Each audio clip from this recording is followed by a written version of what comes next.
Eu sou Breno Altman, diretor editorial do site Opera Mundi. Eu queria convidar vocês a assistirem os vídeos do Opera Mundi no nosso canal do YouTube. Também aproveito para chamá-los a assistir esses mesmos vídeos na TV 247, que é nosso grande parceiro nessa batalha por uma comunicação independente e verdadeira em nosso país. Está começando mais uma edição do programa 20 Minutos Atualidade. O tema de hoje: por que o Nordeste é vermelho? Como todos vocês sabem e acompanham, já há vários anos e há muitas eleições, o Partido dos Trabalhadores vai consolidando sua hegemonia no Nordeste brasileiro, na área setentrional do nosso país. Essa consolidação, tudo indica, avançará mais alguns passos nas eleições que se avizinham. O Partido dos Trabalhadores deve conquistar ou reconquistar um número importante de estados, deve fazer o Partido Comunista do Brasil, aliado do Partido dos Trabalhadores, também deve consolidar o estado que dirige, que é o Maranhão, e outros governadores aliados também devem se reeleger, fazendo com que aquela região, pouco a pouco, vá se afirmando como o grande baluarte das forças de esquerda do nosso país. Também no Nordeste, é onde Lula e Dilma tiraram suas votações mais expressivas e é onde, provavelmente, Fernando Haddad virá para o segundo turno das eleições presidenciais com um caminhão de votos. As forças conservadoras, os adversários e inimigos do Partido dos Trabalhadores, da esquerda, tratam de esculhambar o Nordeste para poder justificar seus resultados esquálidos nas últimas eleições. O que significa essa esculhambação? Dizer que o Nordeste é atrasado, dizer que no Nordeste o voto é de cabresto, dizer que no Nordeste a esquerda tem um bom resultado porque praticou política assistencialista. E as forças conservadoras, setores das forças conservadoras, nem sequer foram prudentes em evitar a disseminação do ódio contra o Nordeste. Quem não se lembra aqui do ódio exalado por certos meios de comunicação, em certas redes sociais, por determinadas frações das forças conservadoras, o ódio contra o nordestino, o ódio contra aquele setor do eleitorado que votava no PT. Não tivemos casos vários em que pessoas foram denunciadas por praticarem uma combinação entre racismo e ódio regional por conta da raiva que as forças conservadoras têm em relação ao peso do Nordeste na votação de esquerda? Então, para que nós possamos entender esse processo referente ao Nordeste, é que nós resolvemos fazer o programa de hoje. Primeiro, vamos entender o que é o Nordeste. O Nordeste é uma região fundamental do Brasil, sob qualquer número que a gente veja. Sobre qualquer número que a gente veja. O Nordeste responde por aproximadamente 30% da população brasileira, com seus 57 milhões de cidadãos. Embora tenha 57 milhões de cidadãos e é hoje a segunda região mais populosa do país, atende por apenas 14, 15% da economia, o que revela a desigualdade regional do nosso país, como o capitalismo não apenas concentrou riqueza e renda nas mãos dos mais endinheirados contra a classe trabalhadora, mas também concentrou riqueza e renda do ponto de vista regional, empobrecendo uma região como é o caso do Nordeste. O Nordeste tem também ao redor de 40 milhões de eleitores. É uma população, um colégio eleitoral muito expressivo, o segundo colégio eleitoral do nosso país. Tem o menor IDH, Índice de Desenvolvimento Humano, do país, o que também é expressão da profunda desigualdade regional que o capitalismo destinou a aquela importante região da nossa nação. O Nordeste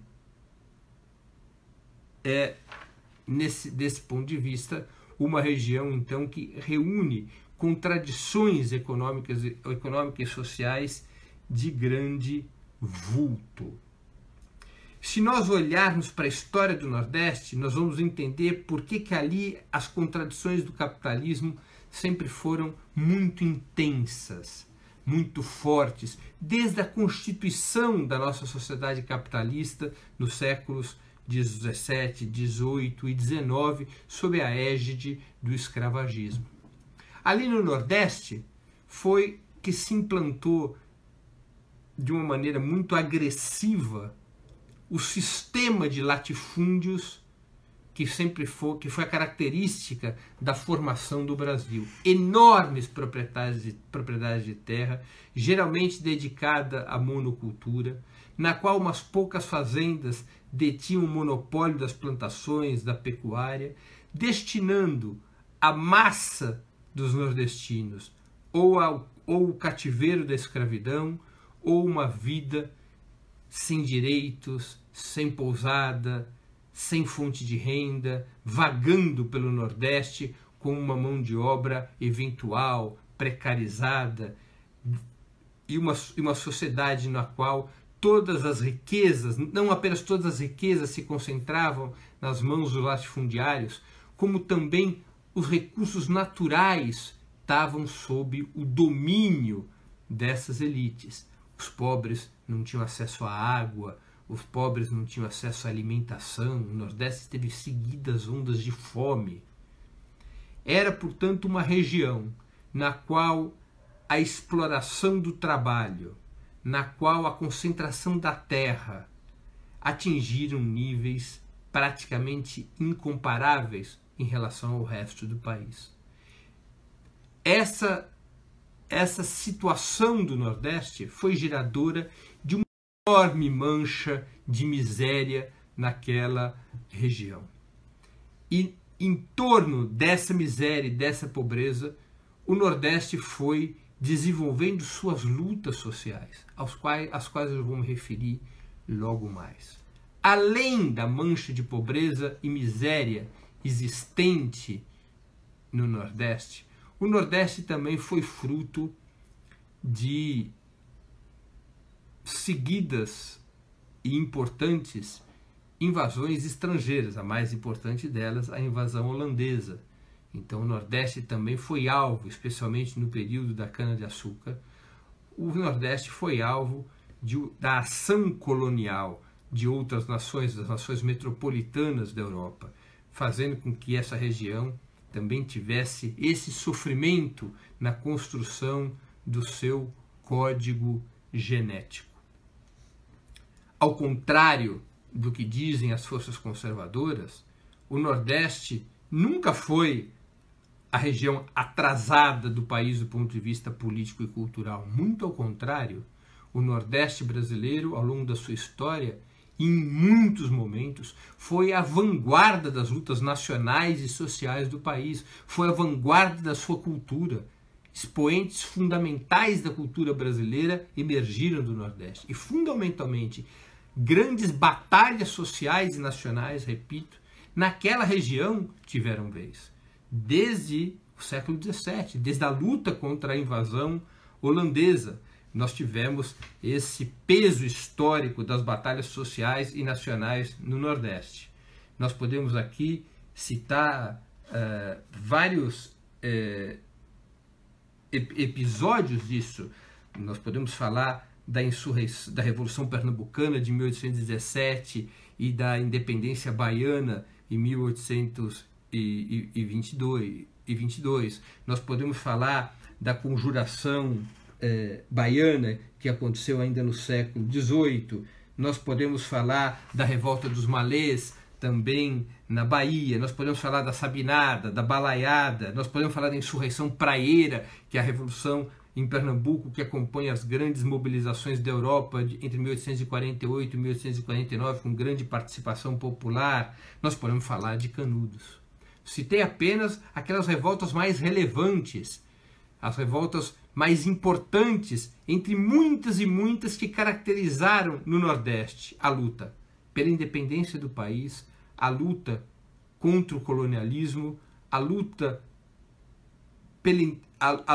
pelo direito dos mais pobres, da pequena classe média, dos trabalhadores, dos escravos libertos. O Nordeste foi, desde antes da República, um celeiro de grandes lutas sociais. E também durante a República. O Nordeste é decisivo na Revolução de 30, o Nordeste é um espaço territorial fundamental por onde a coluna Prestes avança, o Nordeste é decisivo nos anos seguintes, quando vai se forjando no Brasil um bloco reformador, um bloco progressista. É no Nordeste que, lá em Pernambuco, é eleito o governo de Miguel Arraes em 1960, um governo fundamental para as forças progressistas naquele período que antecede o golpe de Estado de 1964. O Nordeste, ao contrário da lenda propagada pelas forças conservadoras, eu vou repetir, foi em muitos momentos da nossa história a vanguarda da luta política e social do país, onde estavam os seus setores mais miseráveis, é verdade, mais empobrecidos, mas também parte dos seus setores mais avançados e organizados. O movimento camponês, ali ocorreu em 1935, quando tem a insurreição nacional libertadora chefiada por Prestes em 1935, por Prestes pela Aliança Nacional Libertadora e pelo Partido Comunista. Em 1935, em Natal, se estabeleceu o primeiro governo revolucionário e popular da história do país. Durou apenas 3 dias, mas foi lá em Natal que isso aconteceu. As ligas camponesas de Julião, os sindicatos dos trabalhadores rurais. Ali no Nordeste sempre a esquerda teve um grande protagonismo, as lutas sociais sempre tiveram um papel fundamental na formação da cultura do povo e na formação de uma força nacional capaz de libertar o país do imperialismo, do latifúndio, do autoritarismo das elites. Quando o governo Lula ganha as eleições, uma das questões fundamentais do seu programa, um programa esse que vinha sendo desenvolvido desde os anos 80, era a emancipação do Nordeste. Apenas a esquerda brasileira propunha isso claramente, porque as forças conservadoras interessavam manter o Nordeste numa situação de atrofia econômica, numa situação de empobrecimento, numa situação de subdesenvolvimento das suas potencialidades econômicas. O presidente Lula, a partir do seu primeiro governo, e o PT desde sempre, e as forças aliadas à esquerda, sempre tiveram como objetivo programático a emancipação do Nordeste. O que significava isso? Mais industrialização, mais direitos sociais, mais universidade, mais assistência social, mais saúde, reforma agrária, resolver o problema da seca, garantir que o Nordeste tivesse um ritmo acelerado de desenvolvimento e de inclusão social. E esse programa, com problemas e erros eventuais, foi cumprido com grande envergadura durante os governos petistas. Para vocês terem uma ideia, durante o período áureo em que o PT dirigiu o Estado brasileiro, que é entre 2003 e 2012, nesses 10 anos, enquanto o país cresceu 3,3%, o crescimento médio do Nordeste foi de 4,1%. O país cresceu aceleradamente nesses 10 anos e o Nordeste cresceu ainda mais do que o país, mostrando que efetivamente a política de desenvolvimento dos governos petistas levava não apenas a inclusão dos mais pobres, mas também levava a um reequilíbrio regional em favor da região mais desfavorecida, que era o Nordeste. No Nordeste foram criadas universidades, no Nordeste foi implantado o programa Luz para Todos, no Nordeste foi implantado o programa de cisternas, no Nordeste foi adotado um conjunto de programas que não só estimularam a economia, como melhoraram a vida do povo nordestino, melhoraram suas condições educacionais e de saúde, melhorou fortemente índices tão importantes como de mortalidade infantil, mortalidade materna, expectativa de vida. A implantação de determinadas políticas sociais que as forças conservadoras acusam de serem assistencialistas, essas políticas sociais ativaram a pequena economia nordestina. Por exemplo, o Bolsa Família. O Bolsa Família não apenas ajudou famílias miseráveis a saírem daquela situação horrenda, como permitiu também que essas famílias que recebiam a ajuda governamental pudessem comprar produtos, comprar nas lojinhas, essas lojinhas compravam de empresas maiores, essas empresas compravam de indústrias, e essa política social, cujo objetivo imediato era tirar as pessoas da situação de fome, acabou sendo também uma política que impulsionou o mercado interno no Nordeste, ativou a economia nordestina, gerou empregos. Programas como o ProUni, abrindo bolsas de estudos em faculdades particulares, ou como o Reúne e outras iniciativas do Ministério da Educação, sob o comando de Fernando Haddad, que expandiram fortemente as vagas da universidade, permitiu à população nordestina ampliar em muitas vezes o acesso ao ensino superior. Ali no Nordeste houve um programa emancipatório fortíssimo, com problemas, com questões a resolver, mas cujos resultados se traduziram num enorme apoio popular ao Partido dos Trabalhadores, porque um outro tipo de modelo econômico, um outro tipo de sociedade menos desigual, menos injusta, foi sendo construído. Durante os governos petistas, houve uma queda muito forte do número de pobres e de miseráveis. Não é? Nós conhecemos esses números. 61%, nós tínhamos, quando o governo Lula tomou posse, 62% aproximadamente de pobres no país. Quando termina seu governo, esse número tinha caído para menos de 30%. Nós tínhamos um número de ao redor de 30% de miseráveis, e quando o seu governo termina, esse número tinha caído para metade, ao redor de 16%. E a região no qual essa redução de número de miseráveis e pobres foi mais importante foi exatamente no Nordeste. Ali no Nordeste houve uma elevação das condições de renda e vida das massas trabalhadoras.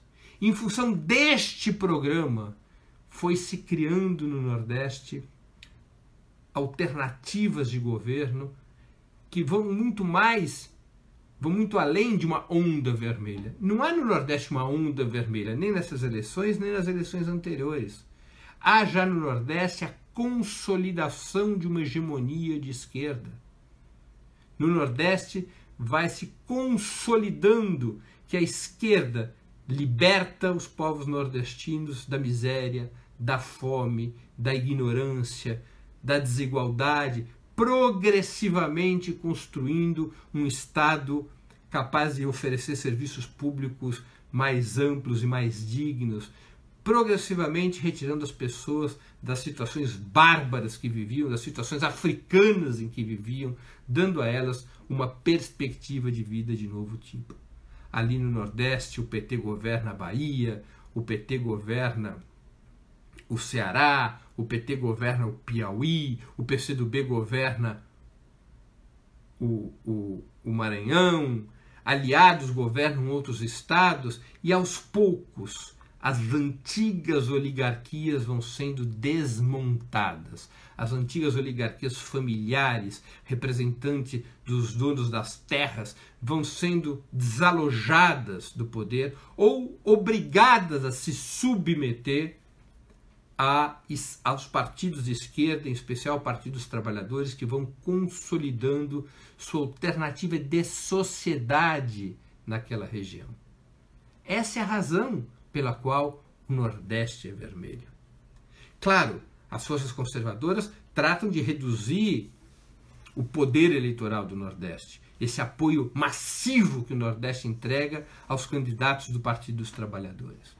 Mas recentemente tivemos um episódio preocupante para as eleições deste ano, que foi o cancelamento do título eleitoral de aproximadamente 3,5 milhões de brasileiros, grande parte deles no Nordeste, que eventualmente pode prejudicar o desempenho do Partido dos Trabalhadores do Nordeste. Não é certo que isso ocorra, mas é uma situação que poderia ter sido decidida de forma mais democrática pela Corte Suprema, que estabeleceu a punição máxima ao fato de que uma parte dos eleitores nordestinos não foram se recadastrar no sistema de biometria. Cancelou o título. Poderia ter sido adotado um processo mais progressivo desse recadastramento, de tal sorte a não punir o eleitorado desta forma, numa eleição já tão conturbada, já com a proibição da participação do presidente Lula, com sua prisão, uma eleição já contaminada, uma eleição fraudulenta, ainda que, mesmo assim, as forças progressistas têm uma enorme chance de vencer com o candidato Fernando Haddad, o candidato de Lula. Essa situação é delicada. A ver se terá repercussões no resultado eleitoral, porque o fato é que o Nordeste, em peso, apoia um programa como aquele que sempre foi defendido pela esquerda, pelas forças progressistas, um programa de distribuição de renda, de fortalecimento do Estado, de universalização dos direitos, um programa de desenvolvimento econômico, de desenvolvimento regional, cuja expressão fundamental foram os governos petistas, os governos de Lula e Dilma, e por isso a população tem tamanho carinho e tamanha adesão ao Partido dos Trabalhadores. Por isso que o Nordeste é vermelho, porque sua população historicamente participou de lutas fundamentais para a Constituição da Nação Brasileira, porque sua população participou de lutas sociais de grande vulto contra o sistema escravagista, pelos direitos dos trabalhadores, pelos direitos dos camponeses, e porque a sua população, depois de séculos, conheceu um programa emancipador como aquele praticado, repito, pelos governos petistas. Nos debates, nas discussões, quando as forças conservadoras tentarem caluniar o Nordeste, quando as forças conservadoras buscarem retirar do Nordeste o valor das suas lutas e do seu voto, lembrem a esses que defenderem essas ideias e falsas informações os fatos que nós buscamos expor aqui. Como o Nordeste construiu sua força emancipatória e como encontrou nos governos petistas, nas medidas concretas adotadas pelos governos petistas, as trilhas pelas quais o povo nordestino pode sair da situação de opressão e injustiça que as elites, o latifúndio, os partidos de direita e o capitalismo sempre lhes condenaram. Sempre lhes condenaram. Mas que começou a ser construída uma nova vida. E é essa nova vida que os eleitores, que estava começando a ser construída, que os eleitores nordestinos desejam voltar. Por aqui eu vou terminando a minha exposição. Antes de terminar o programa, queria dar a vocês 2 recados fundamentais. O primeiro, não deixem de se inscrever no canal do Opera Mundi no YouTube. Lá vocês poderão assistir as edições anteriores dos nossos programas, bem como acompanhar nossas transmissões ao vivo. O YouTube, como vocês sabem, é uma plataforma mais amigável para assistir vídeos, inclusive para contribuir com o site Opera Mundi através do Superchat. Peço a vocês que vão lá no YouTube nos acompanhar que contribuam através do Superchat. O segundo recado, não deixem de fazer uma assinatura solidária de Opera Mundi. O endereço é www.operamundi.com.br/apoio. A assinatura solidária é um valor mensal que nossos leitores e espectadores pagam, um pequeno valor mensal que nos permite ter os recursos para aprimorar nossa atividade jornalística e seguir travando com dignidade e empenho a batalha das ideias e da informação contra a mídia monopolista. Pessoal, queria agradecer muito a audiência de vocês, tanto aqui no Facebook quanto no YouTube. Queria pedir àqueles que gostaram do programa que o compartilhem. Nós acreditamos que possa ser um programa útil para os debates atuais que estão em curso no Brasil. E nós voltaremos a nos encontrar na próxima terça-feira com o programa 20 Minutos História. E eu vou me despedindo. Até a próxima terça. Obrigado pela audiência.